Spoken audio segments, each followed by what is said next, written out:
This episode is brought to you in partnership with our friends at Airbnb. Your home might be worth more than you think. Find out how much by going to airbnb.co.uk/host.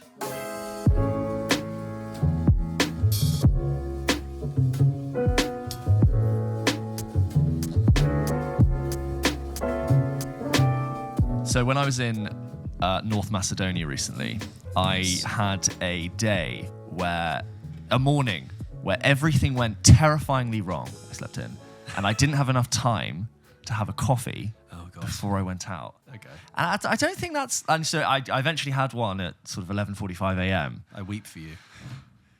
That was... and I realised that the film Limitless is a love letter to caffeine, specifically coffee. Right. Because how Bradley Cooper's character feels when he is in withdrawal symptoms from NZT, the grayscale, the brain fog, the physical. It's exactly how I feel without coffee. And I'm being really careful because I'm concerned, like, this dependency I have on coffee. Like, am I dying? Is it bad? How many cups should you have a day? And every single article I look at, I'm well within the limit. I'm totally fine. Coffee, very good for the microbiome from what I hear. Yeah. But when he talks about that feeling of, like, everything, I was blind, but now I see. The world is clearer. Snap into focus. Conversation. Caffeine does affect everyone differently, though, is what I will say. Yeah. There are some people who... they did a study, like, some people, their body can process it very quickly, and some people, it's still bouncing around their system 12 hours later. I'm not one of the people who can do sort of espresso after dinner. What? I can't do caffeine after 4. Like, no way. Two. Yeah, I really cut it off at 2, with exceptions. If I've got a very long day or I'm working late, I will indulge. Definitely no caffeine. I no coffee after 1. I might have a tea after 2. But it's like I give myself, if I'm feeling a slump post-lunch, I'll allow it. But I'm like, what time are we? Guys, we are so cool. We're so edgy. Coffee, we don't have coffee after 2 o'clock. And I know that, like, caffeine's meant to take 5 to 10 minutes to kick in, but there's definitely a placebo effect going on, because when I tell you that first sip, my brain just goes, oh, boom. Yeah. It's immediate. And I probably placebo, but I'm not. Who am I to deny that feeling? It's real to me. Damn it! I'm afraid to maybe even shoot an episode without you having caffeine. Like, it's Jekyll and Hyde. It would be useless. It'd be useless, literally. Well, welcome. You joined us in the morning, which is great. We love doing a morning episode. So James has been caffeinated. I'm very well and truly stocked up. I was telling James off air that I've reduced my tea intake since holiday. Not because I don't love it, but because I wake up, have my tea then. Very nice. Have my tea then. And then because nobody loves tea more than me. Just in love with Italy. I've got a little stove pot, mocha pot, a little espresso after. George, you're looking and sounding great. Like, you should go to Italy every other week. I should do. We should just move there. Should I move here? That's why. Do an Italy series. I'd love if any brand commissioner, streamer wants to just commission us, I'd reckon we will need like 600k to do a few months production in Italy. But talking about all the famous Italian movies, not a lot of money. No, just James and I put up. Just throw a couple of sponsorships will be absolutely golden. Let us know, because we'll turn up. We'll really, we don't do anything half-assed. Greece, also fine. Greece. Anywhere hot. France. Hot. Anyway, hot is good. Yeah, chic, European. Welcome, everyone, to episode 127 of Pulp Kitchen. If you haven't listened to last week's episode, we had a bumper episode. A little bit late, very sorry about that, but we reviewed Challengers, Baby Reindeer, and The Fall Guy. If you haven't listened to those yet, go check it out. We had a good old chat about that. This week, different episode. We've treated you to another editorial episode. Look at that. Yeah. Isn't that nice? We're going to be talking about the best directorial debuts of filmmakers. And we put this question out on Instagram, as we often do. Thank you so much for everyone's responses. We've compiled them here. We really, really appreciate it. It's a really useful resource. Yeah, you are... George, just the other week, we're like, we should just ask those, like, 60,000 people that follow us. Like, what a useful... It's like the size of Emirates Stadium. Be like, okay, everybody, can you all just let us know? What a great focus group we have at our disposal. Thank you so much. You know what we should do more? Polls and votes. Yes. Like, which is better? Would you rather this person made this or this? Yeah. We should do more of that, because it's great data. It's great data. Thank you for providing us with your data in a non-spyware kind of TikTok China way. Voluntarily given, yeah. We're recording this. The day that we're recording this right now is a Saturday. It's May the 4th, right? Yeah. Obviously, everyone's going, May the 4th be with you. Sure. And it reminded me of a TikTok that I saw that I wanted to talk about before we get into talking about debut film directors. There was this TikTok that was talking about a conversation that had been happening on Twitter, and I think it was this screenwriter who was saying that this tweet had said, the problem with using The Simpsons as an example, it was talking about how all culture has kind of been flattened. It was like the problem with the Simpsons as an example at the moment is that the people who, when The Simpsons was made, but in the 90s at its peak, in its original like first 10 seasons, it was made by people who brought loads of weird different experiences and sources and media and tastes together into a melting pot, which created the Simpsons as a result, right? The problem is now is that the people who make The Simpsons grew up watching The Simpsons. Right. So it's just a copy of a copy, a simulacrum. And in this TikTok, this guy goes on to talk about that's the problem with Star Wars. Right? If you look at the original Star Wars, how George Lucas came to make that was really interesting, drawn like samurai movies, World War II dogfight footage, and abstract art.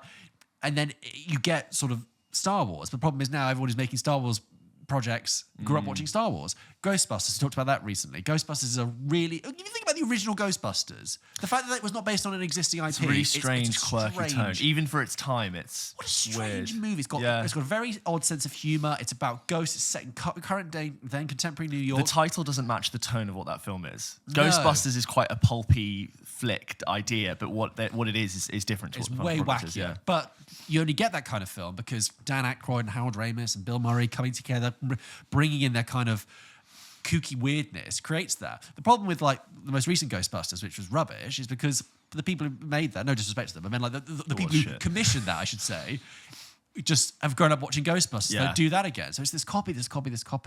And we're going to be talking about debut film directors today. And that's what's exciting about debuts when you watch them, is that those are filmmakers who have not had an impression placed on them yet by a greater force. They're bringing everything in their life, all their experiences, being as resourceful as they can be, to do it. We talked recently about Dev Patel's Monkey Man. It's a good, solid debut. And when I talked about that, I said it crackles with debut film energy. And that's what we're talking about. When you see something that's got a different voice and is exciting and isn't just a copy of a copy of a copy. There's a similar conversation that happens within gaming, which is a very new medium, especially for storytelling. Originally, those consoles were marketed as toys to children, so inherently they were cartoony, and also a byproduct of the technology available. They were cartoony, made for kids, toys, disposable. Those children then grew up loving video games and wanted to make video games as young adults, but their stories are a little bit immature and kind of, if you look at like sort of the 80s and 90s, they're not the most like accomplished storytelling things. All of those people then grew up, had children, got older, got divorced, lost parents,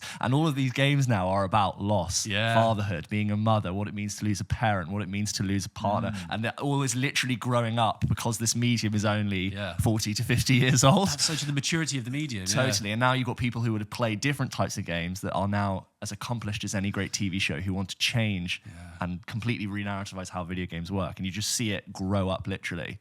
The toy element is still there, that they are inherently toys. But now you talk about like digital art, storytelling in a digital medium. Like that cycle point of reference and culture is changing within it, which has always been very interesting to see.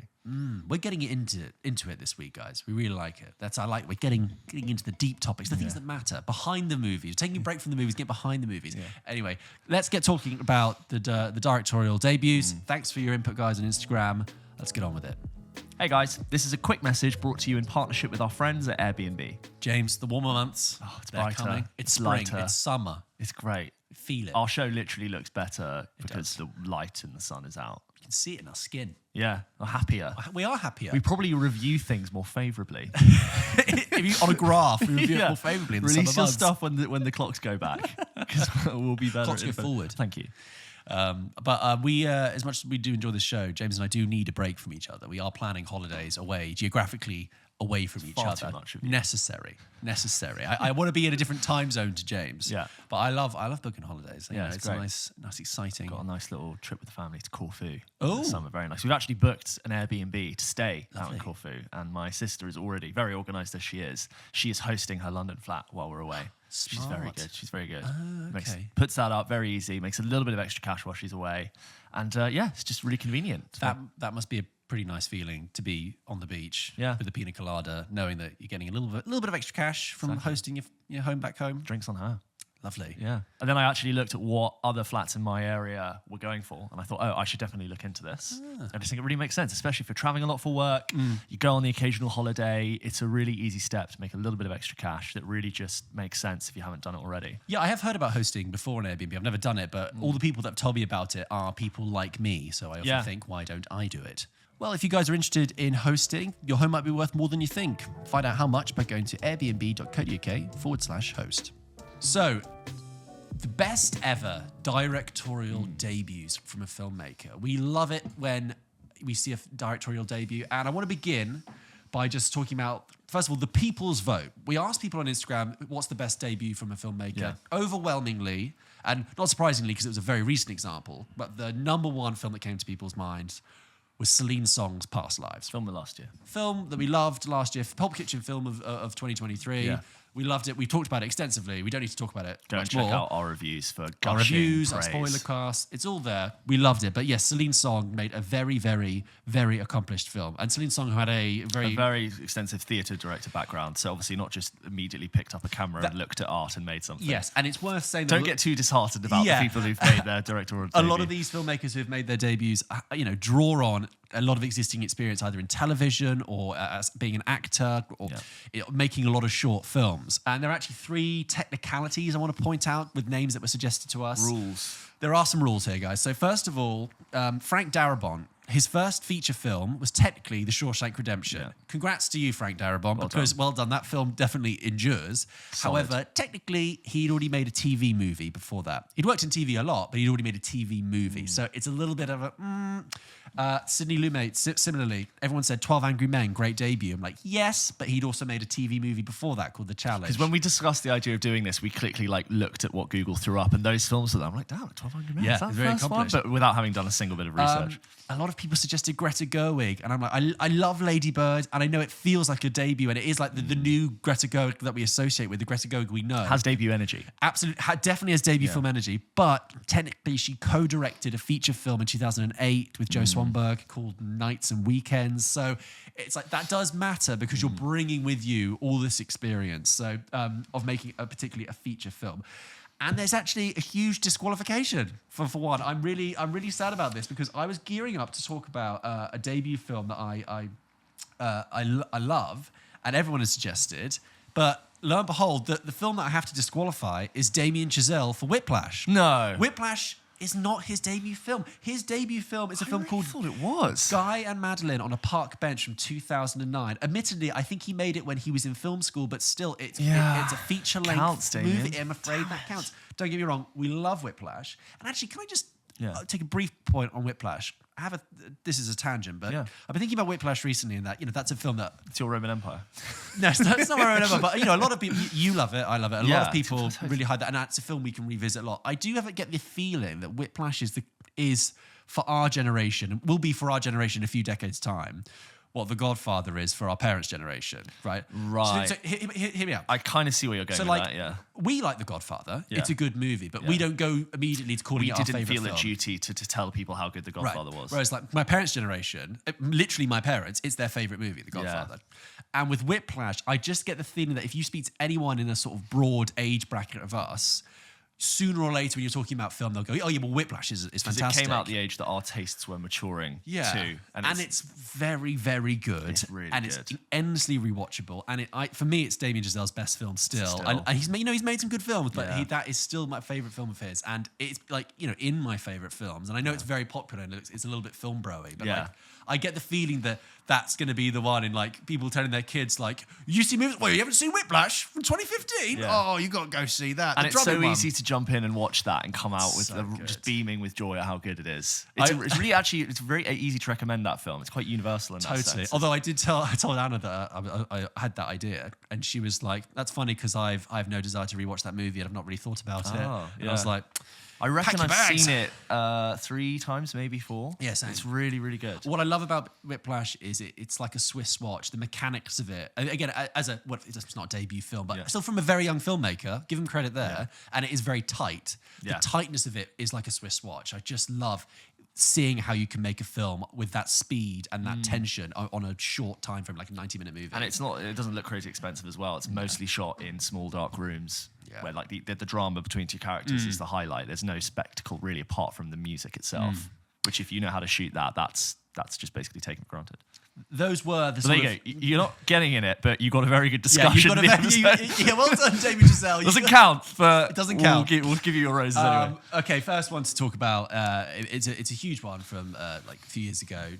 Jordan Peele for Get Out. Now, Jordan Peele had a very successful career in television as a comedy writer, sketch comedy performer. Anyone who's seen Key and Peele, very funny sketches, but also incredibly cine-literate, intelligent, well-crafted sketches. Totally. So the leap from him to being a filmmaker makes a lot of sense. And I really think doing sketch comedy for that long of time, learning how to make a really concise story with reference points that are familiar to people over and over and over again by pure attrition, storytelling within 2 to 5 minutes, regardless of the genre, I think that you come out of that experience really sharp. Yeah. And probably actually desperate to go and make something longer than 6 minutes. You're like, I would love to see what I could do with months of filming instead of just a day. That's it. Yeah, you have to train under constraints. Yeah. It's you know what it is? It's that old adage, which is necessity is the mother of invention. Yes. Where if you've only got 6 minutes to tell something, it makes you incredibly essentialized. Yes. So when you go to make a 90-minute movie, oh, brilliant. I know how to be clean. And like it's a classic transition of like comedy actor, performer, director moving into something much darker and making that bit seemingly being so seamless. Twisting his sense of humor into something a lot more deep, cutting and deeper and sinister. Yeah. But as a debut film, what a success it was. Huge. Not only was it, very, box office success, it started a cultural conversation because the success of Get Out is not just that it's a very effective thriller, it's that it also penetrates a deeper conversation. I really remember the buzz around it coming out, the hype, the fantastic poster, the black and the white, the bright white eyes. And then was there one of just his eye as well? There was a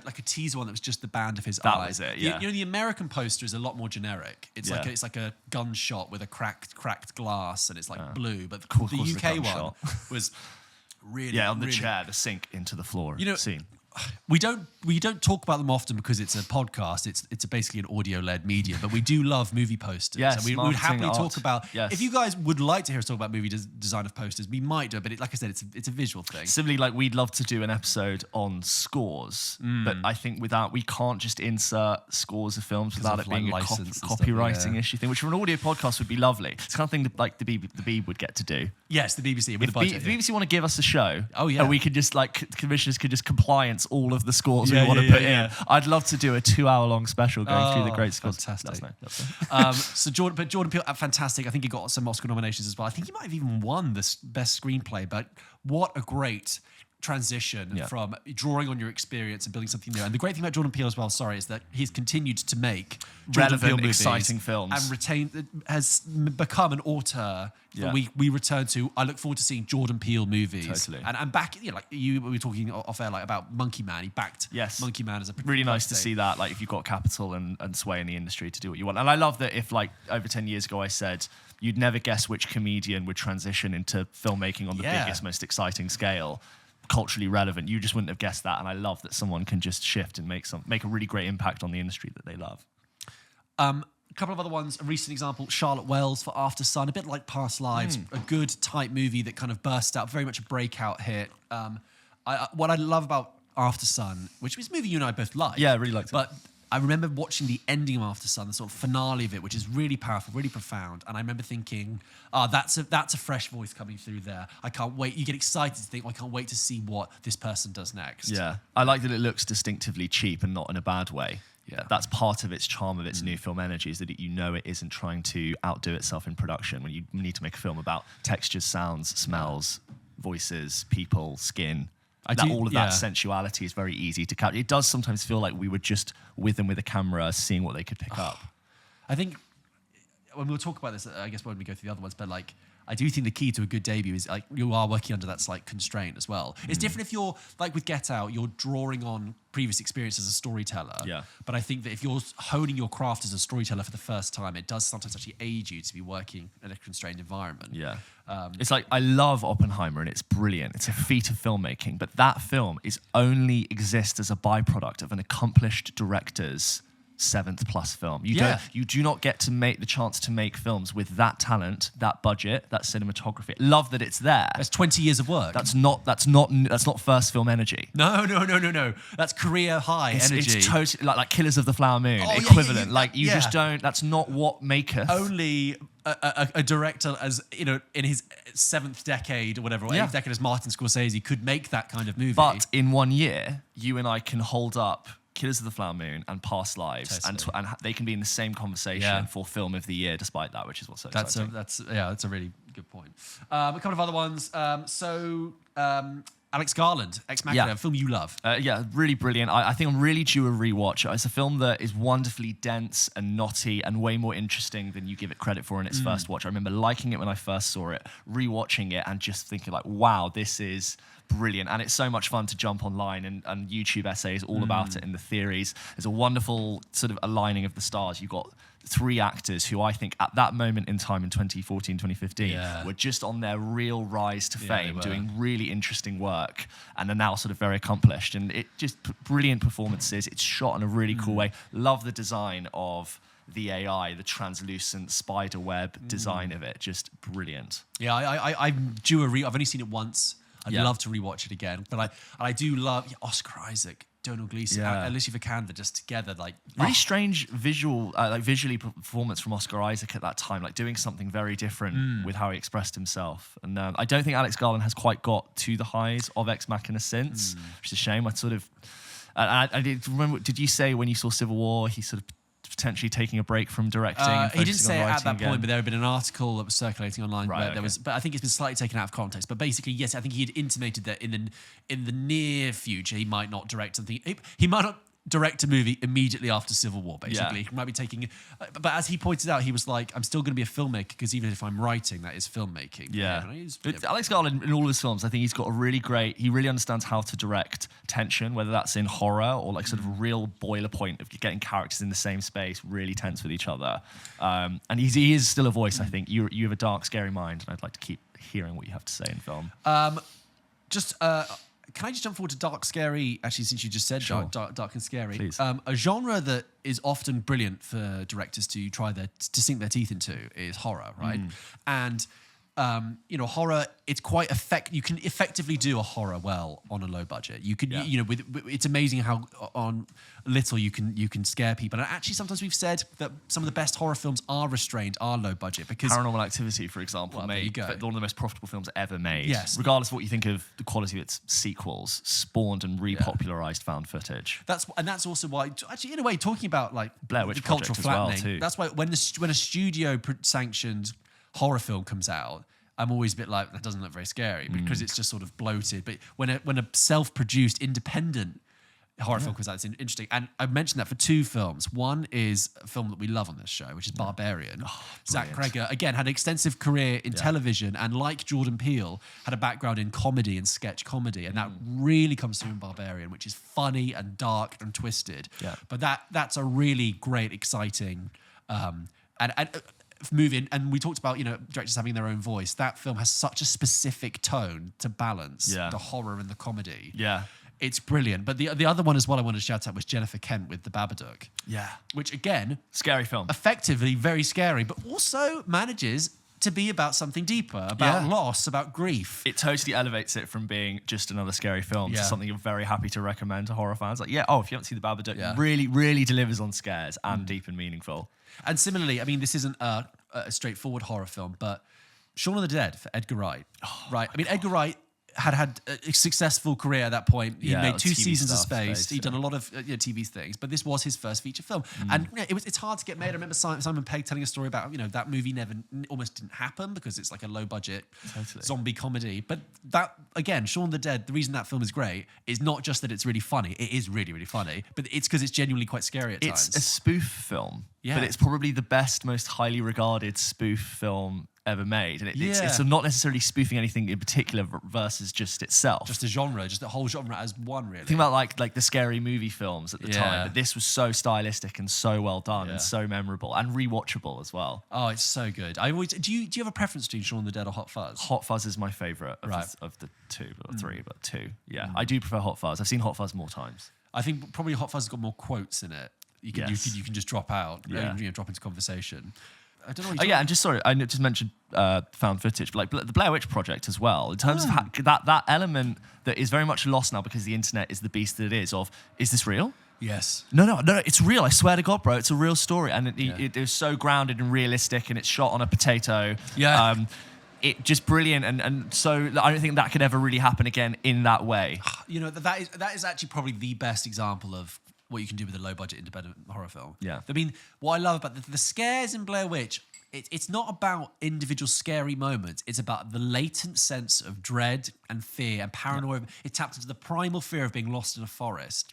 And what I love is when it gets to the end, the final sort of punch is out of context, not scary at all. But when you see it in this film, because you know what you've been told and informed by the whole movie, it's real bone-chilling, spine-chilling moment. It's like great horror. It's the idea of what is scary is scarier than what you're seeing. Because on screen, it's like snot in a tent. Like literally, that's all they... Because they probably didn't have the money. All they could show was heavy breathing in a tent. And maybe like a hand printing up. Or is it a face that goes into the tent? I can't remember. I think it's lots of hands pushing on the tent, which was just the crew. Just all of us. All the guys and someone's brother. But the idea of something being outside and the sticks on the ground, and that just really well done. And I think The Witch is also... Wasn't that Robert Eggers' first movie? Is it his first movie? I can't confirm. Stand by. So, yeah, Robert Eggers' technically his first feature film was The Witch. Deeply unsettling. Deeply. Ralph Ineson with his voice. So again, that's a movie Let with them be upon us. Only three very, very profoundly strong scares. Yeah. And the rest of it is... goats. It is. Sometimes I was like, the perils of animal husbandry in the 1600s. It's one of those like you trip and fall on a stick and just slightly puncture your skin. That's it. Yeah. Thanks for playing. What happened to Gary? Well, he grazed his knee, and then what? Well, he died of scurvy. Done.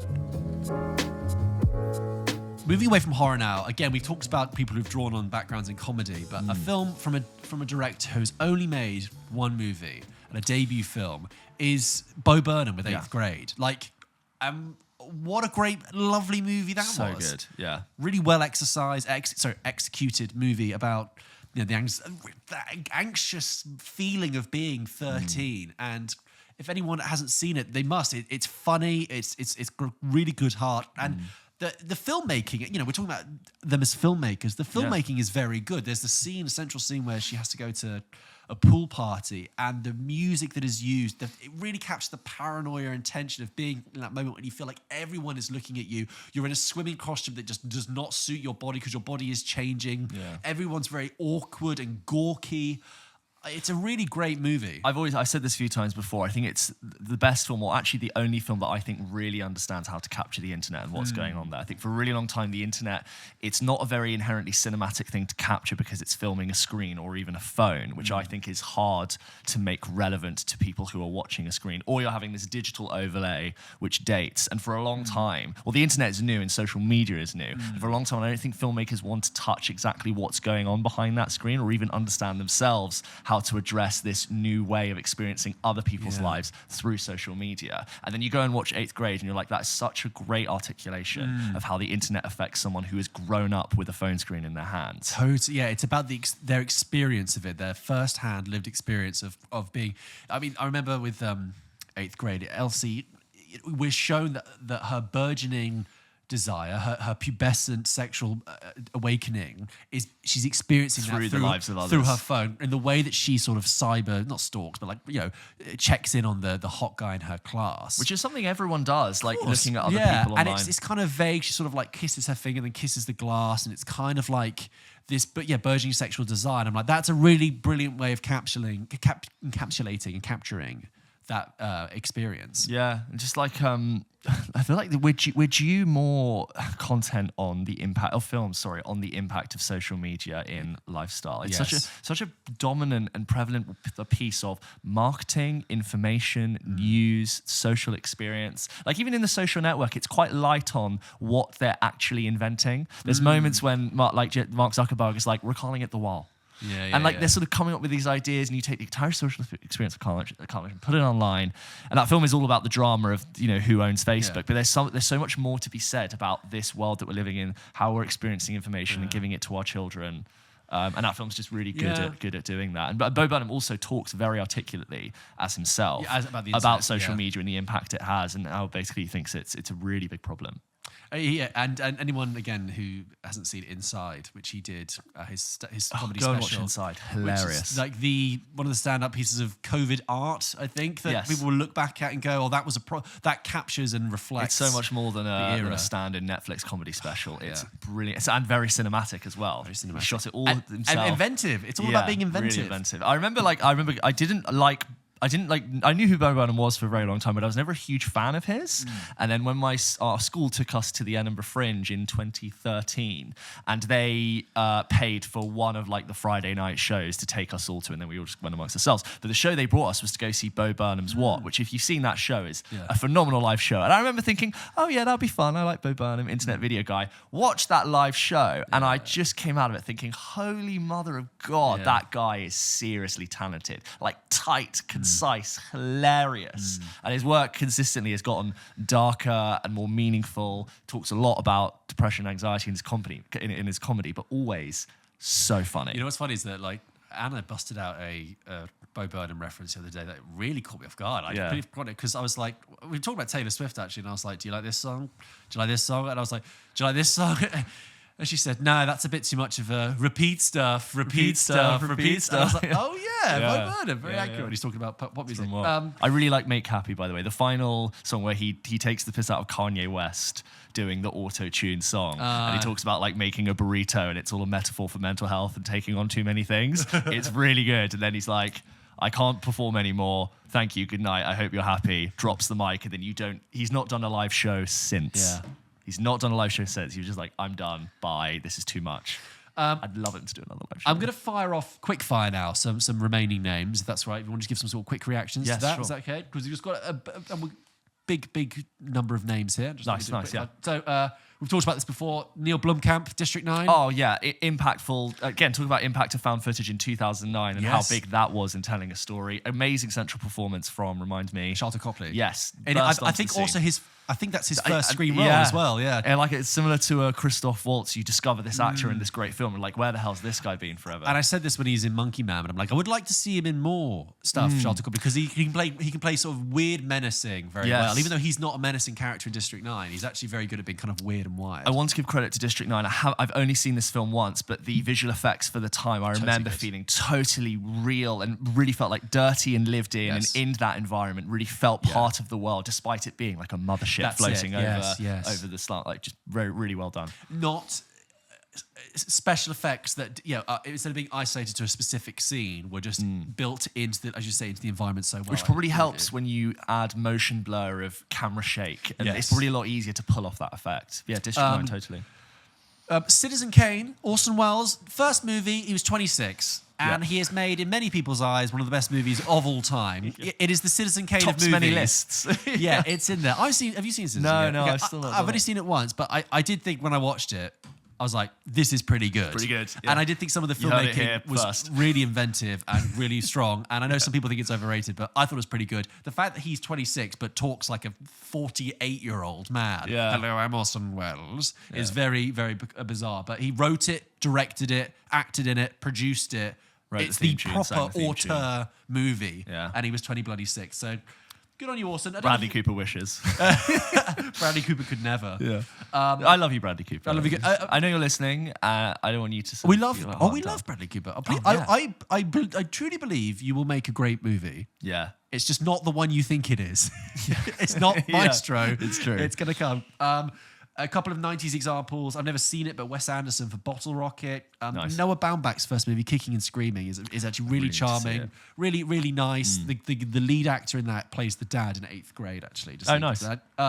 Obviously, Quentin Tarantino, Reservoir Dogs. Well, What else is there to say? Everyone says that. Yeah, and Quentin Tarantino for a long time talked about trying to make a film, failing, realizing very late in the process, being very disheartened by it, but he was just very much a sort of, fuck it, I'm going to go again and go for it. And what's the common thread? Limited locations, tight cast. No women in that movie. No, not a woman. I guess it's the... come on. That's all the real shame about Lord of the Rings is those women do not get a voice in that film. The same with There Will Be Blood. Phenomenal. I think there's phenomenal movies, but yeah. Somebody pointed out they love Rian Johnson's Brick. I've only seen that once. I need to rewatch that again, but I've heard people really, really champion that. Yeah. Look, Guy Ritchie has made a real mixed bag of movies, but if you just sort of like forget everything post 2010. I think if you post Lock, Stock and Snatch, so Lock, Stock is the debut film he made, and then Snatch afterwards. Lock, Stock and Snatch, I think I can stand by those movies. And I would credit them with genuinely having a lasting impact on British cinema. I'd even say sort of American cinema since they came out. The geezer movies. Genuinely, geezer. No. Yeah. See, that's where you're wrong. A really genuinely impactful presence on cinema forever. You cannot take that away from him. And he's like I said, he's made some mixed stuff afterwards, and sometimes it's become a bit of a parody of himself. But those two original young Guy Ritchie movies, or Lock, Stock even as a debut film. I think I've seen Snatch more, but Lock, Stock is really also actually if you look at his IMDb, he makes Lock, Stock, and that pretty much catapults him into doing big movies for the rest of his career. He doesn't have a sort of hanging around the low point. He does Lock, Stock, then he does Snatch, which has Brad Pitt in it, and an American budget behind it. Then he just swept away. He marries Madonna for a little bit. And there's loads of great stories about how he got that tone and that accuracy of gangster life by genuinely talking to gangsters and getting their anecdotes and their stories for the crazy things that happened and putting it on screen. Like that's fun and exciting. Danny Boyle's first movie, Shallow Grave, is really good. I know you haven't seen it, but that's also funny, dark, limited to one location. If you love Train Spotting, you'll like Shallow Grave. Nice. A lot of the ingredients carry over. It's not a great movie, but it was a solid debut. Was Olivia Wilde with Booksmart? Yeah. Have you seen it? No, I haven't seen it. It's been on my iPad for a plane for a long time. It's a very good plane watch. It's a shame because when Don't Worry Darling came out, I was like, oh yeah, like a new director. Oh no, it's a shame. But for Booksmart, perfect. And probably jumped up to like big. I don't know, like the budget is bigger and the idea was bigger and the cast was bigger. Sorry. No, but I think my only thing with Booksmart, I was disappointed that I went in expecting like a Lady Bird movie, and then it turned out to be a very studio-based comedy. It's in a way it's quite generic, but I was very happy with how Olivia Wilde, even though it's quite generic, made it her own thing. Yeah. We've mentioned that person. Oh, Spike Jonze, who obviously was massive, cut his teeth hugely in the 90s with the Beastie Boys and cutting music videos. Iconic music video director. His first feature film was Being John Malkovich. Have you ever seen that? No. Being John Malkovich is one of those. I love Being John Malkovich. It's also on my iPad in my backlog. It's one of those ones that's just so strange and so bizarre. It should not work, but it's really good and really funny. And Malkovich, like talking about the premise of this film is so stupid. Like it's a movie in which it's amazing that it like got to happen. Do you even know the exact premise of it? No, not really. No. So John Cusack played also an unrecognizable John Cusack and an unrecognizable Cameron Diaz. The first time I saw it, it took me half the movie before I realized it was her. He plays like a down and out guy who ends up working in this office department, which is on like the 9.5 floor, and like it's in a floor where like the ceilings are low. It's written by Charlie Kaufman, so everything's slightly like weird. Yeah.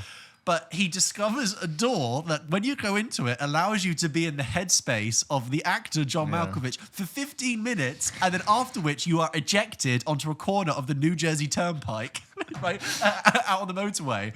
It should never have been made. It should never have worked. But I'm so glad it does. It's a brilliant debut. I'd like to just throw in Tom Ford's a single man.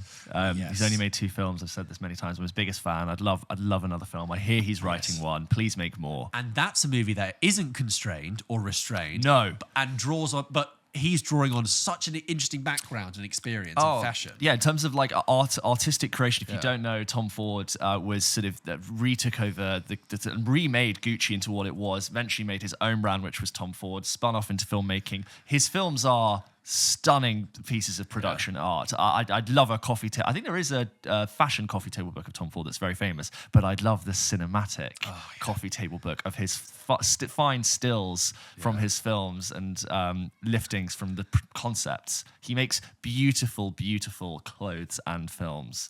Please make beautiful more. Man as well, really. Yeah. Tom Ford. He's also got a very Tom Ford. Sexy Nobody's voice. ever seen the dark side of my face. He really has a side of his face, and in interviews you'll never see the other side. You think you're listening to Stanley Tucci, but it's a much deeper, more younger. There are some really great videos of like Tom Ford style guides for men on like these basics that you should do. It's like, find a sport that you love and play it once a week. Socks. Buy new socks every month. There's no need to have old socks. They're really good pieces of advice, but they're really funny. And he's got a great sense of humor. Yeah, just love it. Great brand, Tom Anyway, Ford as well. Can't afford any of his stuff. Oh, no. It's like heinously If expensive. Tom Ford would like to sponsor this show, absolutely. For the rest of time, we will be here in black wraparound sunglasses. He does these amazing like shearling jackets for about £9,000. Yes. A gorgeous poplin shirt would be about 800 quid. We could afford to wear one of those jackets for about 5 minutes, and then you have to hand it back. I wear his perfume though. It's very nice. Oh, very nice. Yeah. Is that what I smell? Not currently, no. Or is that the kimchi that you had? Yes, the in the Italian flat? kimchi. Those were just some of the many names that people suggested and some of our favourites too. Yeah. But if there's any we've missed out, let us know if there are any directors that you think did really great debut films. Yeah. Obviously, you've got the entire history of cinema there. I mean, I haven't mentioned, there's a great movie from the 50s called Night of the Hunter, which they're actually remaking, which is like a noir horror. An evil preacher stalks these children because he wants this money, right? And it was Charles Laughton, who was an actor, his only film, and then he died. It was the only film he ever made. It was really, really good. It still holds up. I wonder if we should talk about follow-ups, like the second album, but the second film. The sophomore films. We could do guys. If you enjoyed this discussion today, if you want to see the best second films, what did the big directors who had a great debut success? What did they do next? Almost there, because I'd argue like Nocturnal Animals is better than A Single Man for Tom Ford. But it's like, what did they warm up with, and what did they go? Hello, I'm here. I learned. I'm back. Like Memento. Oh yeah, great shout. Memento. Also, that has. I was about to say La La Land, but as we discussed, that's not his second film. It's his third film. And Memento has debut film energy, even though I know it's not. He's got Insomnia and following, but the feel of it. No. Insomnia comes after Memento. Oh, does it? Memento's 2000, Insomnia 2002, Batman Begins 2005, Prestige 2006, Dark Knight 2008, Inception 2010, Dark Knight Rises 2012, Interstellar 2014, Dunkirk 2017, Tenet 2020, and Oppenheimer 2023. Dark Knight Rises to Interstellar within 2 years. Yeah. God, quite a turnaround to make Interstellar. He looks like someone who doesn't waste time, Christopher Nolan. He's a very efficient He doesn't man. own a smartphone, so there's no TikTok going on. I also know that if I ever had a conversation with him, I would be sweating because if I paused or stammered or give any sort of wasted time, he would be thinking, okay. They're not I'm going to drop you not because I don't like you, but because my time is valuable. I'm thinking up my next movie right now. I am having this conversation both forward and backward at the same time. So he's received the highest praise and financial acclaim for Oppenheimer. Yeah. Do you think he's gone on holiday with his lovely wife Emma Thomas, who produced this film, or do you think he's now his walls? Do you think he's time dilating? How do you celebrate a victory like that with Christopher Nolan? Do you sit on your sofa and eat a bag of Cheetos for like 2 weeks and just be like, I can do whatever I fucking want? Because I think of all the praise that a film could receive and accolades, Oppenheimer has received the highest. It's the Holy Trinity. Your actors won the best, you won the best, your film won the best. It's also it's the Holy Trinity of critically acclaimed, financially acclaimed, financial success, critically acclaimed, and awards acclaim. Right? He's not been cancelled after the fact. He's good. He's blank check moment. He's got a carte blanche moment to do whatever. I mean, he's had that for a while, but whatever he does next, I mean, he'll have woken up to like another 9 figures in his bank account from that film.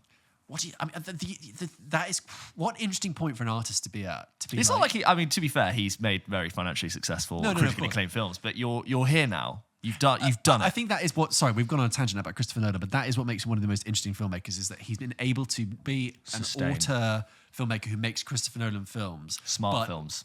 But while not make films on his terms, while simultaneously bringing in financial success and audience appeal. Like that is a very unique thing. It's not this sort of radical, tyrannical director who burns bright and then makes a massive flop and everyone abandons them. That's kind of the trajectory that used to happen in the 70s. His work post Dark Knight is, I think, where he really kicks into gear because that gave him the blessing and the confidence from anyone else to let him make Inception. He's like, I've wanted to make Inception. I've been thinking about Inception for 10 years, but I had to make The Dark Knight so I could make Inception. I wonder if does Nolan do small? Could he go and do a smaller film now? If he just said, I'm actually going to make the 4th film in the Before trilogy. It's actually going to cut back and forth in their mind, but really it's going to be 2 people in a room over a ham sandwich. Or like if he did something like a spiritual successor to When Harry Met Sally. Wow, that would throw stuff. Do you know? He's going to remake Shallow Hal. Who do you cast as your lead in the remake of Shallow Hal? So if it's not, What if been Jack Black and Gwyneth Paltrow? Like, who's the spiritual you successor? gender flip it. That'd be the modern thing, is right. Yes, So yes. it would be the man who would be the Very correct. So the woman would be rom-com lead now, probably Sydney Sweeney. Yeah, but I think funnier than Sydney Sweeney. Okay. Even though Jack Black's not like crazy hilarious in that film. Who's a good female comedic lead? Who's the one from Booksmart? Beanie Fieldstein? Yeah. Or Caitlin Dever? I think Either? Beanie Fieldstein. She's great. She's really good. You could get her in like And a Shallow then Hal. the guy would have to be... Ooh. You'd have So it has to be a really good-looking guy because the reveal is that they're actually overweight. Yes, If we're still doing size thing, right? And they're in a massive... Because it was Gwyneth Paltrow in the original, wasn't it, right? So you get Timothy Chalamet. You get Timothy Chalamet. It's like he's like a stick. Maybe Paul You can Mescal. snap him Maybe up. Paul Mescal. Paul Mescal, yeah. And directed by Christopher Nolan. I'd love to see it. That'd be great. People So- would just queue up, yeah. Well, the idea of sort of the reverse mind-body dysmorphia is something that I've thought about for a very long time. And You truly believe that he is a god, a Adonis god. you imagine like he calls up Cillian Murphy to read a red printed script. It's like this big Shallow Hal 2. Okay, yeah. Yeah. If you didn't like that, I've also got Crocodile Dundee reboot in the back. He's got all these, like, the Air Bud sequel that everyone's wanted. He just starts doing trash. Christopher Nolan. Kangaroo Jack 2. Wild Hogs 2. Did he make a Wild Hogs meets Scooby-Doo. Just an idea, guys. We're thinking about John Travolta wins the Oscar. We're actually at the beginning of his next phase of his career, which is he makes absolutely terrible creative decisions and reboots terrible movies. I'd love to see it. Yeah. Anyway, Chris, welcome on the show anytime. And of course, for an interview, a chat. He always does these things where he shows people around a 60 perf IMAX film in his layer. He He has a layer. Yeah. Anyway, that was a little chat about directors and directorial debuts. Let's get on with some emails now. George, should we go through some of the emails that we get sent into the show every single week? As always, guys, if you wanted to send in your thoughts, your questions, your concerns, your reviews, your reckonings, your jokes, your musings. Your witticisms, your criticisms, your grumbles, your mumbles. I like rhyming witticisms and criticisms there. Thank you. That's good. As always, you can send them in to hello@popkitchenpodcast.com. Just like Cameron did. Cameron writes into the show and says, "Hey guys, hope you're both well. Is there a way to find out which aspect ratio the film is shot in? So I know what to expect when going to the cinema, and whether or not I need to ruin a cinema manager's day. Brackets, obviously joking. I'm very British and hate confrontation, so I normally just suck it up. Any help would be much appreciated." I may just jump in. Yes, there's a really great website called shotonwhat.com. Some of it's a little bit hard to understand if you don't know, but they do really useful information on camera it was shot on, lenses it was shot on, film stock if applicable, and aspect ratio it was filmed in and presented in. So that's really useful if you do want to get into the nitty gritty, especially when it comes to like digital upscaling of IMAX, if any of it is relevant to you. You could just type in like 1917 and it will say, okay, it was shot on the Arri Alexa Mini LF, presented in this format, and then it will go, that was also presented in a larger 1.43:1 IMAX, because they would have done two different releases. So that is a useful resource, which I often flick to. Shotonwhat.com. Yes, maybe you mentioned it before, yeah. Goes on to say, also completely different side note, have any of you seen the Boiling Point TV show on BBC iPlayer? It's the continuation of the film, which I know you spoke about on an episode a while back. I've recently finished it, and I have to say, I thought it was amazing. Incredible performances, great visuals and editing, and has an amazing way of conveying a lot of information to the audience about a character without having to do too much, i.e. loads of unnecessary dialogue and exposition. It's only 4 episodes, definitely recommend. Sorry for the long email and cheeky double question. Feel free to disregard. Big love and all the best. Cameron from London. Thank you, Cameron. On the Boiling Point, which we both like the film, you are the first person to tell me that is worth watching. I know some people who have watched it, couldn't finish it, didn't think it was very good. Obviously, it abandoned the one-take thing. My sympathy is with that show because that film came out, they commissioned the series off the back of it. 6 months later, while they were clearly in production for it, The Bear comes out, becomes a global hit. God.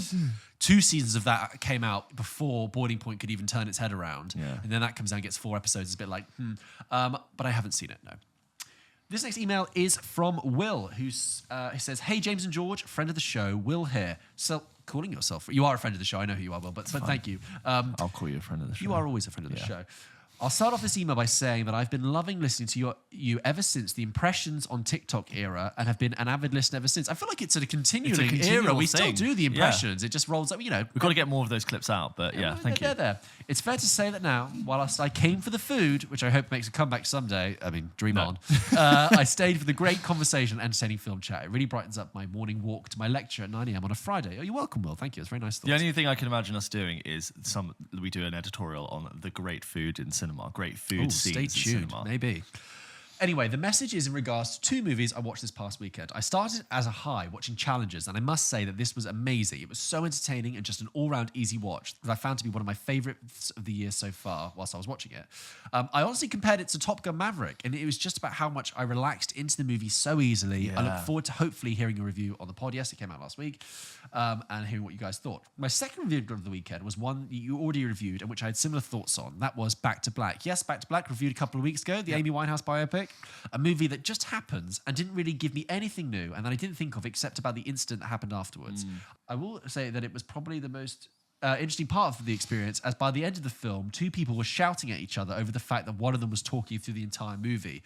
I thank them for making Back to Black cinema, the cinema experience of watching Back to Black, somewhat bearable. That's damning, isn't it? If the only memorable part of that film is the fact that 2 people had an argument. Yeah, I do sort of. Oh, sorry, I'll let you finish. No. I just want to say that idea of Top Gun Maverick being really easy to immediately get into. It's like that doesn't take away anything from it. That it's very approachable. Like just soaking in, you're already into it, aren't you? I also have a very warm, fuzzy feeling about Top Gun Maverick, which is not a film I've returned to yet because I kind of don't want to watch it on a small screen. But it's because it was the first time.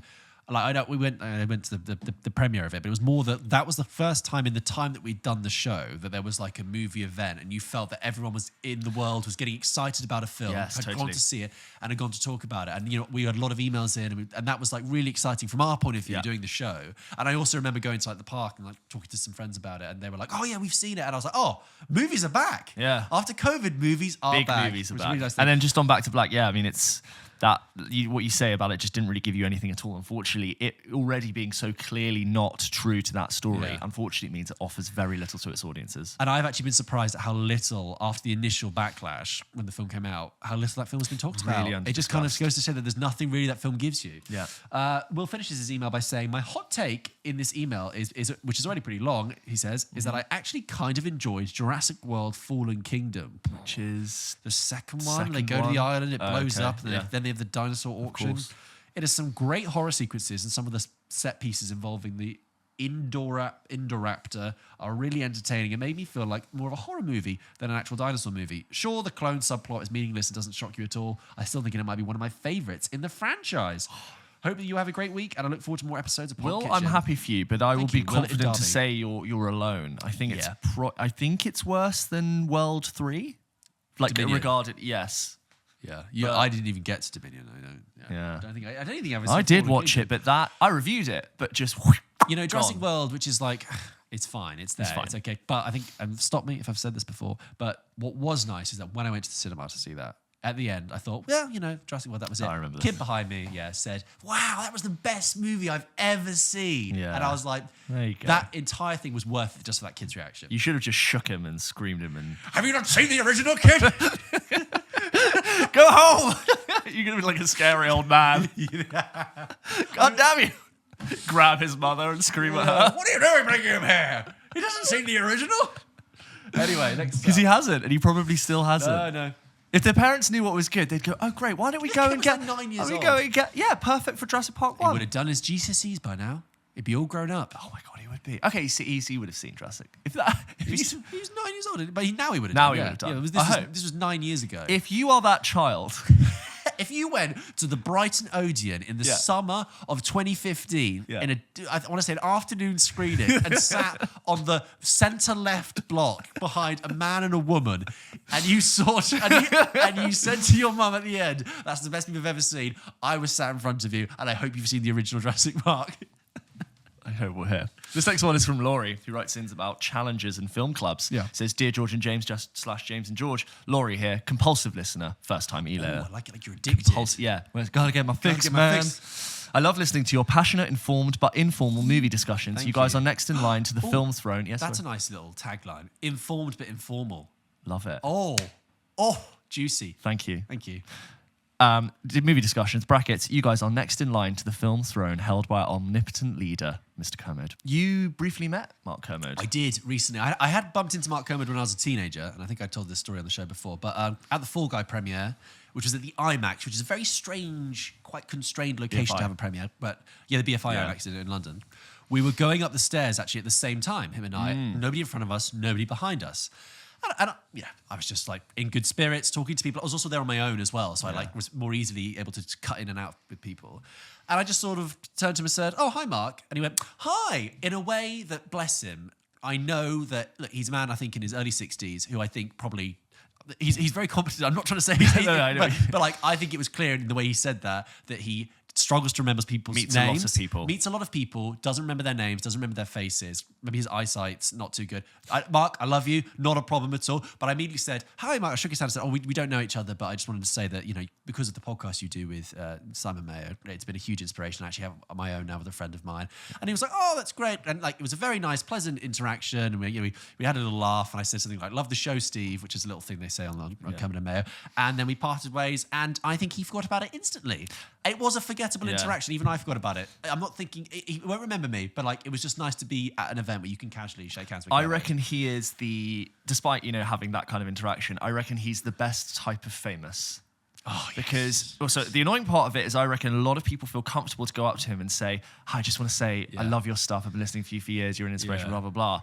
But also, it's the kind of fame where nobody bothers you or is interested in anything actually going on in your life. Like, there's no demand to see him naked. There's no demand.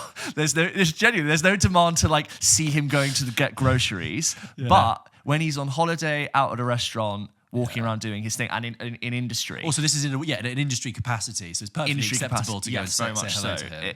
He will just receive a lot of love and affection for what he's done over his career. Yeah. So that's the best. If you are going to chase fame, that's probably as good as you want it. I will say, in the two interactions that I've had with him now over the space of 10 years, nice guy. Yeah. Nice guy, very genial and very, very open. And I saw Simon Mayo like maybe a couple of months earlier, like right where Simon Mayo would be in London, in Radio City in Soho. He was walking with someone else. I was like, "Oh, hi, Simon." And again, sorry, for our international listeners who don't know, who might not know who Simon Mayo and Kermode are, they are the godfathers of, well, he's the critic, Kermode's the critic, Mayo's the presenter, and they've been the godfathers of film, broadcast, radio reviews for the past 20 years. We grew up on it, and a huge influence. Anyway. Sorry. Next one is... No, you still we interrupted an email. Laurie goes on to say, "I am emailing after listening to George's review of Challenges." Please can you check our review. But both of our reviews. But yes, I was there as well. I, for the most people either confuse us or just forget I existed. I, for the most part, found it a sexy and slick watch that played a bit like a seductive but intelligent 90s Tom Cruise drama. Yeah, compliment. I can kind of see that. Yeah. However, I thought the ending, like O'Connor's character, committed the excessive slow-mo made the final scene unbelievable and silly, completely slicing the tension that had been built up by the movie's slick pacing, back and forth timeline, and the pumping pulse of the resonant Ross score. Most importantly, though, I found the final moment a complete cop-out that not only didn't make sense in terms of the blah, blah, blah, but refused to make a meaningful comment on the themes it had opened up. I thought another current erotic thriller, Love Lies Bleeding, which George was less hot on, had a more committed ending, which being noticeably more divisive and auteur, at least had the confidence to stick to its cinematic guns. Yeah, that's a fair comment about Love Lies Bleeding. Yeah. You and I did say about Challenges, we did think it just needed one more thing, one more scene, or the ending is right on the edge of a little bit ridiculous. You know what? I have been warmed up to that point. Like a tennis match, it's like, is it on the line? You want it to be more definitively over one side of the line. And that's not. Yeah. Anyway, totally. Laura goes on to say, "I was introduced to your podcast by Will, my mate from uni, and one of our favourite things to do at uni was watch movies together. We now no longer live together, but inspired partly by yourselves, have set up our own virtual two-man cinema club where we alternate choosing a movie for both of us to watch and then discuss. Regularly talking about movies has been a great way to continue a hobby we started together at uni. Some of our recent favourites have been Heat and Another Round, and some of our most divisive watches have been Dune Part 2 and Nolan's Forgotten Insomnia. Anyway, I was wondering if you would do us the honour in selecting the movie for our next little film club. Oh, wow. Ideally one which provokes interesting ideas and discussion, or perhaps one which divided the two of you. Keep up the great work. Laurie in Exeter, Sunt from Mutafhoon, which I think is a reference to Baby Reindeer. Oh, very good. With different capitalized letters. I love That's great to interpersonal film clubs. Great. Yes. And hello to your friend as well. I've always loved catching up with friends about film, and although this is now sort of like its own beast, it This is is how we got genuinely here. nice Yeah, to yeah. not just speak to George about films, but to hear from people talking about films. It is the best. That's adorable. Okay, so George, just one film, or is it a double bill? do us in selecting the next movie for our little film club. What if we Okay. do a directorial debut in honor of today's episode? I mean, we don't know what you've seen or something that you... Why don't you go and see Noah Baumbach's first movie, Kicking Yeah. and Screaming, which I think is quite widely available but underseen, Yes. and let me know what you think. And please do follow about up that. with a review. That would be great. Yeah, why don't you just go and do that? That's a good debut movie to go and watch. If You're not, a James Acaster there. that's a good movie to go and watch.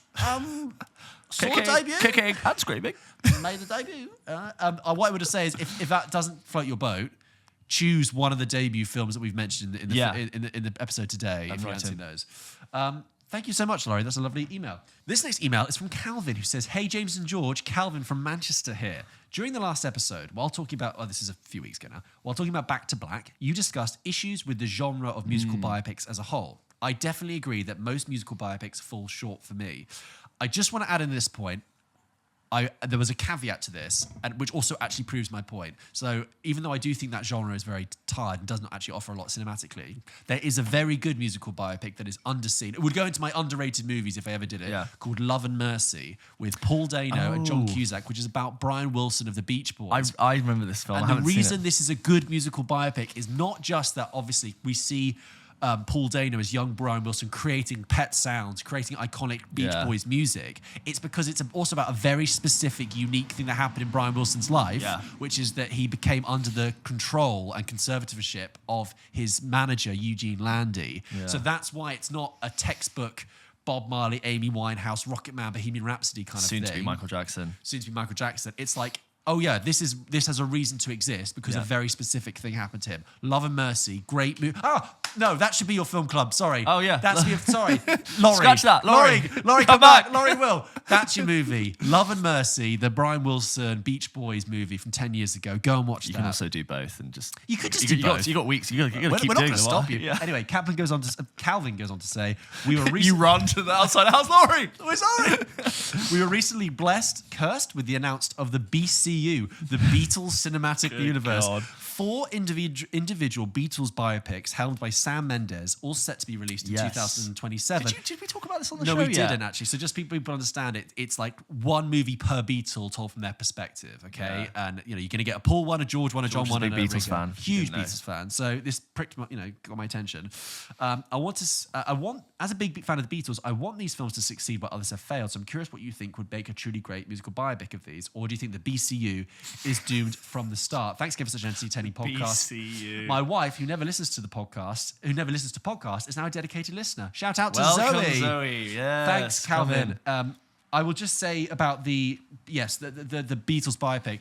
We've only talked about this off air briefly. No, yeah. So I'm a big fan of the Beatles, and I was talking about it with my flatmate, who we share a love of the Beatles together. Yeah. And the thing is like Sam Mendes is a competent director. I think he makes some good movies, some less so. It's mixed. He has made a mixed bag. Empire of Light is like Really only as good as your last film, I think. Which Yeah, we both thought was really poor. And I'm sure he'll have a lot of resources at his disposal. But the thing is like Peter Jackson's Get Back documentary kind of already gives you everything that these films could possibly do, which is prime access, intimate access to the Beatles. The fact that Peter Jackson's Get Back has a scene in which you are hearing a true primary source conversation between John Lennon and Paul McCartney when they didn't know they're being recorded. That is as close to being in the room or a fly on the wall as you can get. So I don't know what a kind of fictionalized version or a broad brush studio version can give you. It makes me a little bit depressed and cynical. Peter Jackson's Get Back is a test. It's 9 hours long. It's not for everyone, but getting through it, I thought it was amazing. But That's how I feel about it. On one hand, I go, oh, great, time, four different options, opportunities to tell the story, flesh it out, give it the time it deserves, one of the greatest music artists of all time. But I'm also like, that's a lot of time for things to go wrong, for things to change, for a lot of things to not be accurate and true. So I'm like... And also for appetites to change amongst, like, looking like the... Dark Universe, with the Universal when they couldn't launch that, with the Mummy, right? Or the Divergent series, which they didn't even finish. It's a long time to commit to a project. That's why they don't make Boyhoods every year. Because it's a real commitment. It's not possible. And then this last one is from Sanjeev, who says, "Well, hello, James / and or George. This has become James or." But we're always together. So it's either James and George and James. Doesn't matter. Anyway. This has become my favourite podcast in such an astonishingly short amount of time. You've really nailed the balance between critical breakdown and hilarity, so kudos. If you'll indulge me, I have 2 questions for both of you. Go for it. What is your take on IMDb ratings? I'm well and truly a sucker for being snobby and only entertaining a movie if it's a 7+ when I'm flicking through the streaming service. Upon self-reflection, I've realised an unexpected amount of movies I love do not meet this criterion. For example, 2014's Comet is a flawed but beautiful movie which just nails that feeling of longing and nostalgia. With a big pinch of salt. Yeah, I mean, basically with a big pinch of salt. This is a good We've question. We've covered Rotten Tomatoes, Metacritic. My brother's girlfriend, when I first met her, was like, treated IMDb ratings as the gospel. And I had to be like, well, no, because those are voted for. But I think we all agree, taking a pinch of salt and an indicative look at all of the ones, not just IMDb, Rotten Tomatoes, Letterboxd, using that a little bit to gauge your opinion, but don't let it inform your opinion. It's a score. It's a mathematical score. But deeply cynical-wise, yes, if a film is under 7 on an IMDb, I'm like, 6, but 6. there are films that I think are great that have 50-60 percentage on Rotten Tomatoes, and that's not because it's bad, it's because it's divisive. Yes. So a divisive film will naturally score lower than an average film that is not divisive. Yeah, and also, like, the law of averages, the more people review a movie, the lower more likely the score to is. A negative review than a good review. Goes on to say, what are the key things you are looking for in a good cinema? I've gone through this journey of being amazed by an everyman, having fun with the vibe of Curzon, getting a kick out of the massiveness of the IMAX at the Waterloo Roundabout, and falling in love with Portobello Electric Cinema. Personally, I fell in love with an oldie world cinema in Nottingham called the Savoy, purely because of the intangible vibe. Thank you so much for keeping me company whilst I'm coding. Best regards, Sanj. Great question. Touched on this. Great question. But if you would say like dream scenario, best cinema auditorium, I think what I would say would be, first of all, impeccable picture quality and impeccable sound. The sound has to be great.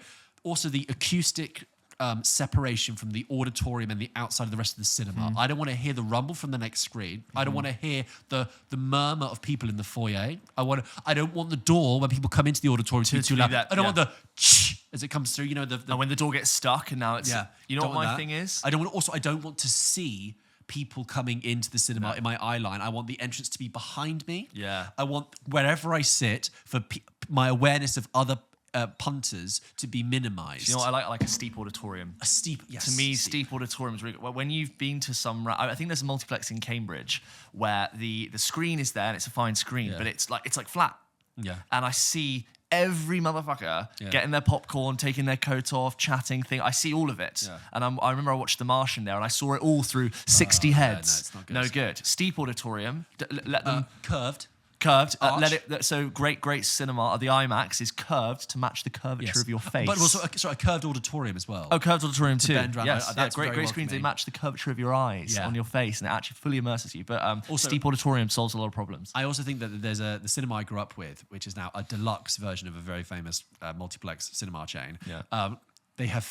When they revamped that cinema, they had fewer seats in the cinema than they did before. They took out half the seats, but they made all of the seats incredibly comfortable and spaced out. So they are at steep. There is a rake, and there's a lot of space. So it's kind of great for you because you never feel like you're in amongst a lot of people. And then the fewer people, the less chance of disruption. And it's a great amount of separation. So, we're very lucky. We live in London, so we have access to cute boutique multiplex, big IMAX, but obviously no cooked food, no bringing in hot dinner. Sorry, everyman, I don't want that. Don't bring in a curry. It happens. I've seen it. I've seen it happen. We know what I like about sort of boutique ones is that I've realised it's not just about the screen size, because the screen on average is smaller at a sort of boutique upmarket one. But when you're actually raised and you're quite close to the screen, that's quite a good effect. I saw The Killer like that, and I was really glad I saw it in that way. Do you know what actually makes a huge amount of difference is the height of the ceiling. So there's a cursor near me, very comfortable, good acoustic separation, comfortable. Obviously, comfortable seats goes without saying as well. Yeah.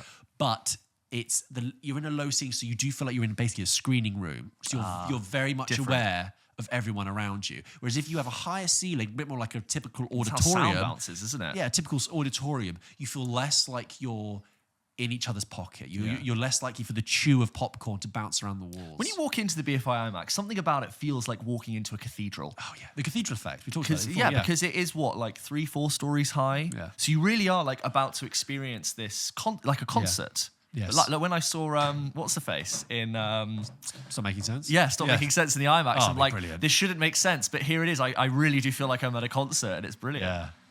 Great. Sorry, we could talk about cinemas and screenings forever. We just disappeared into cinema heaven and the movies in our mind. We could see that. Ideally, I'd love to design my own multiplex where I have like access to all of these different types of spaces. Yeah. Like the event one and then like a cute one. You know what's funny? Sorry, you just mentioned seeing Stop Making Sense in IMAX. I do sometimes have to pinch myself and look back and be like, if you asked me a year ago, like, I think someone did, like, what's the number one film I'd like to see in IMAX? It would have been that film. Yeah. And I can't, and it's such a great experience. I'm like, that was such a dream come true for me. Yeah. You saw it like 3 times? I saw it, not 3 times in the IMAX, but I saw that when it came re-released, I saw it 3 times. You got your money's worth out of that. Absolutely. And to be honest, if you told me right now that tickets are on sale for the IMAX again, you'd do it. I'd probably do it, yeah. I love that. It's incredible. Well, guys, that's all the emails we have. Well, guys, those are all the emails that we have time for. Thank you, as always, for sending them in. If you have any questions, thoughts, concerns, musings, reviews, mumbles and bumbles and grumbles, send them into hello@pulpkitchenpodcast.com and we would love to read them out on the show. George, as always, let's end with a game. Yay! Sorry, last week, we didn't play a game last week because we were trying, there was a lot of things to talk about. Sorry, Mark, I know you commented. I know a couple of people commented saying, look, we're sorry, guys.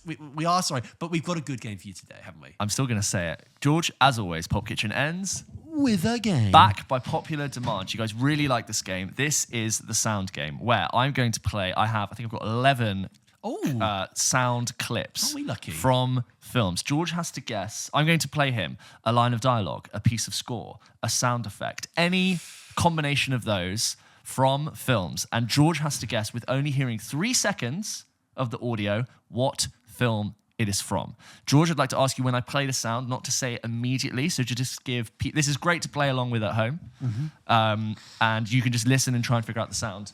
Maybe I'll play it, and I can go, George, do you have it? And you can go yes, and then I'll let you say, just because I want people at home to be able to play as well. And of course, play along at home.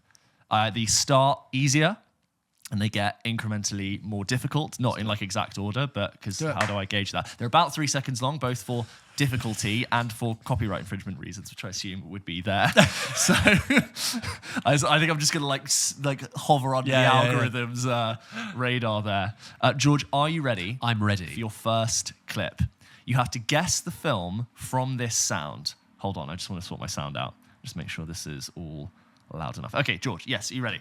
Yes. You have to guess the film from this sound, starting with an easy one. No! You must not read from the book! Do you have it? I do have it. What film is that from? That is from The Mummy, Stephen Sommers' Mummy, the Brendan Fraser Mummy, which is brilliant. A childhood favourite of ours. Yatue. It is the awakening of Imhotep, and you see this freeze frame of the mummy, and it's like, and he wakes up. I've never woken up like that. No. Like, are you having? You don't have coffee. Yeah. Great sleepover movie. Oh, that's a really good shout. Yeah, great sleepover movie. A bit of horror for kids as well. Yeah, perfect. Lovely. That was the first sound. That's one I know George knows, just to get the game going. You must not read from the book. Are you ready for your second sound? I'm ready. Come out to the coast. We'll get together. Have a few laughs. George. I have it. Yes. It's Die Hard. Yes. Famously. Great. One of the best lines in the movie. One of the great lines. One of actually the iconic images from Die Hard in the vent, squinting with a lighter crawling through. Perfectly captures the whole movie because it's like funny, humour, but like also very serious. He's literally in like a very serious situation stuck in a vent. But talking to himself. And I remember watching that movie with my dad when I was younger, and like he would always laugh at that. And I'm like, oh, that's a joke that grown-ups like. So this is a sensible movie. Yes. Because grown-ups get it. One more time for people to hear. Come out to the coast. We'll get together. Have a few laughs. Bruce Willis. Brilliant. Love him. George, are you ready for your third sound? Let's do it. You have to guess the film from just this sound. There it is! There it is! There's the tinted beetle! Yes! George, do you have it? I do have it. Yes. That is The voice of? Jim Carrey Yes. in The Truman Show. Yes. When he's got Laura Linney in the car, and when he's starting to realise things are going strange. They just go round and round. They just go round and round. Yeah. He goes full Ace Ventura. Yeah, he there. does. It comes out. Yeah. It really comes out. He's very subdued for most of it. But That is a film I'm very, very keen to do a rewatch of I'd soon. love I to. don't know. I'm just starting to realise that I haven't seen it in a long time, and Yeah. I do love it. That's Jim Carrey messaging in now. that is Jim Carrey saying, "Oh!" Just one more time for people who didn't hear. There it is! There it is! There's the tinted beetle! Yes!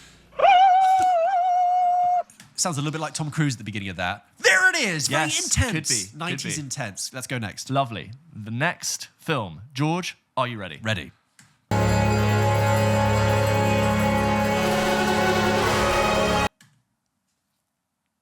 That was loud. Okay, we're going to play that one more time. Getting a bit harder now. Sound again.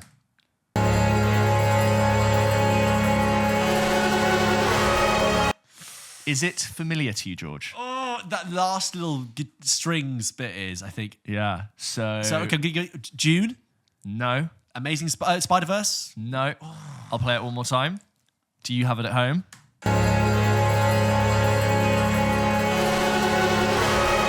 E.T. No. You did ET last week. All right.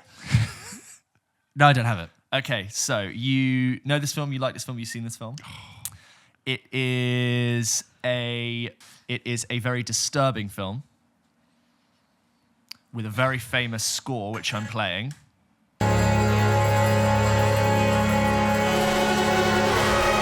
Okay, I'm going to tell you. That is the score from the final scene in Hereditary. Oh, And it goes on. It's an amazing. I really don't know that, so I'll play the rest of it for you. So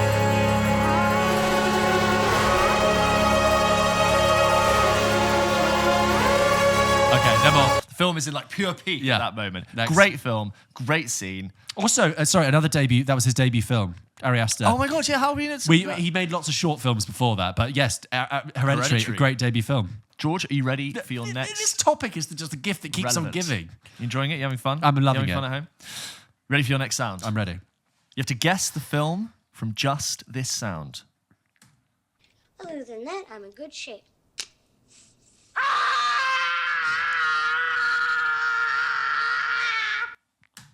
Yes. That is Macaulay Culkin in Home Alone. Yes, it is the iconic aftershave. Yeah, sort of aftershave, yeah. thing. Yeah. And screaming. Yeah. Sensitive little baby cheeks. Yeah. One more time. Other than that, I'm in good shape.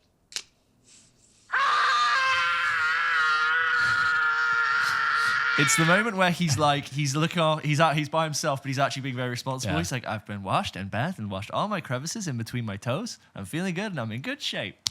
Yeah. I thought at first it was Abigail Breslin in Little Miss Sunshine. Oh, yeah. Next. Last night. George, you ready for your next clip? Let's do it. Hopefully these are getting harder. Which number is this? I don't know. They can only watch as the ice claims their egg and the life within it. The distinctive voice of Morgan Freeman. Unforgettable. Never seen this. This is March of the Penguins. Yeah, it's March the Penguins. I thought I'd throw a little documentary in there. Yeah. Well, I was just like, Morgan Freeman, clearly a documentary. What's he done? March of the Penguins. Yeah. So obviously only Morgan Freeman's voice, but a very sad moment when they have to the penguins have to pass the eggs between their little sacks, Yeah. and if it touches the floor for 1 second, the egg freezes, and it's the moment where the two penguins that mate for life realize that their egg has frozen. They can only watch as the ice claims their egg and the life within it. And they're both like with their heads down, like with their beaks. Very sad. March of the Penguins. March of the Penguins. Okay, are you ready for your next clip? I am. Ready? We were both born in the same In hospital, 1921, 7 days apart. in the same hospital. We George? That's one of the intercutting old couples in When Harry Met Sally. Yes. Well, I think such a great scene. I found a YouTube video which had like all of them cut together, and they're really well done. Yeah. They're really well acted. Yeah. They're brilliant. Yeah. One more time. we were both born in the same In hospital, 1921, 7 days apart. in the same hospital. We And they're just like the the layering of the dialogue. Yeah, is like, yeah. We both grew up one block away from Yeah. on the Lower East Side. We both lived in Yeah, they're all tenements. talking. It's classic old Yeah. couple. Brilliant. Love it. Just not really. They're like together as one entity, not really talking to each other. George, are you ready for? What? Yeah, George, are you ready for your next clip? Yes, I am. Inspector Hank. By order of the Commissioner of Police, Subroca Province, I hereby place you under arrest for the murder of Madame Celine Villeneuve de Goffin Taxis. That is Edward Norton in Yes. the Grand Budapest Yes, Hotel. very well I done. immediately recognised his voice, and then I Yeah. thought, that's a ridiculous name, so it's a comedy. Humming score. And I thought, oh yeah, he plays the police. Yep, got that. Yep. One more time. Inspector Hank. By order of the Commissioner of Police, Subroca Province, I hereby place you under arrest for the murder of Madame Celine Villeneuve de Goffin Taxis. Yeah. Madame Celine Villeneuve for Gotham Taxis. Such a Wes Anderson Yeah, name yeah. to have thrown into a film. Okay, George, you're doing very well. Thank you. Are you ready for your next sound? You've got 3 more. Let's do it. You have to guess the film from this sound. He was John because he was John. He was John because he wrote Ticket to Ride. That is Steve Jobs. Yes. That's Seth Rogen in the auditorium, Steve Jobs on the Michael Fassbender, Steve Jobs. Acknowledge the Apple II team. Yeah. And it's a reference to something they made earlier about creativity and creation and John and Paul. And the Beatles. The Beatles. The Beatles. One more time for people who want to hear that. He was John because he was John. He was John because he wrote Ticket to Ride. And I wrote the Apple II. Everybody, I want to clear Nobody the auditorium. moves. Voice of Sarah Snook, I think, coming in. Yes, there. it is. Sarah Yeah, Snook's in there. I rewatched that film At the about 6 moment, months ago. I'm only one down. Which one didn't you? Oh, Hereditary. Yeah, Let's yeah. see if we can complete this. These ones are harder. Ready? For your final, it's your second last sound.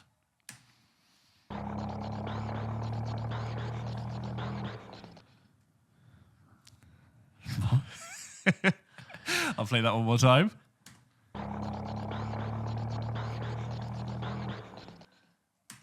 I mean, Nothing? Got too big for my boots there, didn't I? The clue is in the sound, which isn't very helpful to say. So it's a machine gun? Or, no, it's a car. Oh, that's warm. Car. It's a truck, a vehicle, a lorry, Hello. a car. It is a car. Yeah. It's a car, and there's a lot of time spent in the car. Let's play it again. Our older listeners will be screaming into their phones.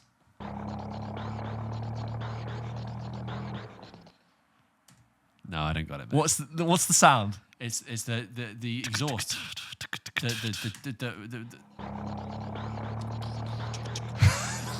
I don't know. It's the sound of the motor, the engine. Make the sound again.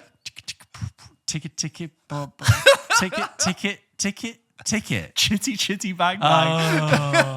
I love that you were saying. I don't speak exhaust, okay? I don't speak bang car. bang. Chitty chitty bang bang. Oh, that's very good. That's so obvious. What a funny noise it's making.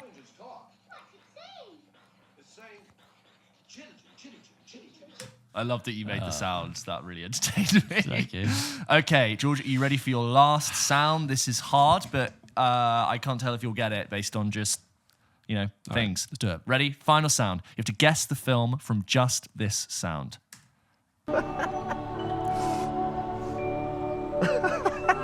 come on. Come on. It's about 5 seconds you got there. Is it familiar? I need it again. Yeah, I'll play it for you again. It's hard. Yeah. Okay, come on. Come on. Come on. Beautiful score. Is that the voice of Michelle Williams? No. But you're on the right kind of lines in terms of... But you're on the right lines in terms of vibe. Am I in the right era? Michelle Williams. Okay. Sure, yeah. Come on. Okay, the guy's laughing. The guy's not Bruce Willis. No. And the guy's laughing because it's the end of the movie. No. Famously, no. Beginning. Famously not the end of the movie. Come on. Is there a dog involved? Don't think so. God. Play it for you one more time. Okay, come on. Come on. Come on. If you were to get it, it's hard, but if you were to get it, it would be from the score triggering a memory from a film. The 90s. It's from the 90s. No. It's the noughties. No. The 80s. No. The 2010s. Yeah. Oh. It's tricky. But like, Is you it an could have emotional film? It's really sad. Yeah. Obviously. Somebody died. It's one of the probably the most beautiful scene of the film. People are a little bit mixed on it, but it's undoubtedly beautiful with great performances. Oh God.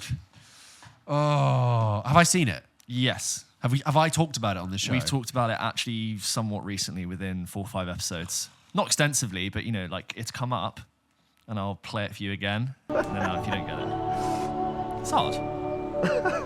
Okay, come on. Come on.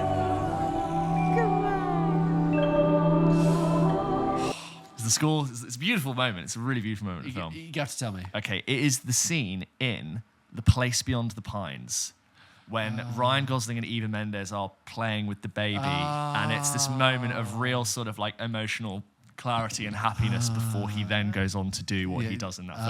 And the score in that entire, first of all, it's beautifully shot, and the interaction between them, who are obviously really in love, is so tender and sweet. And I'll drag it out a bit.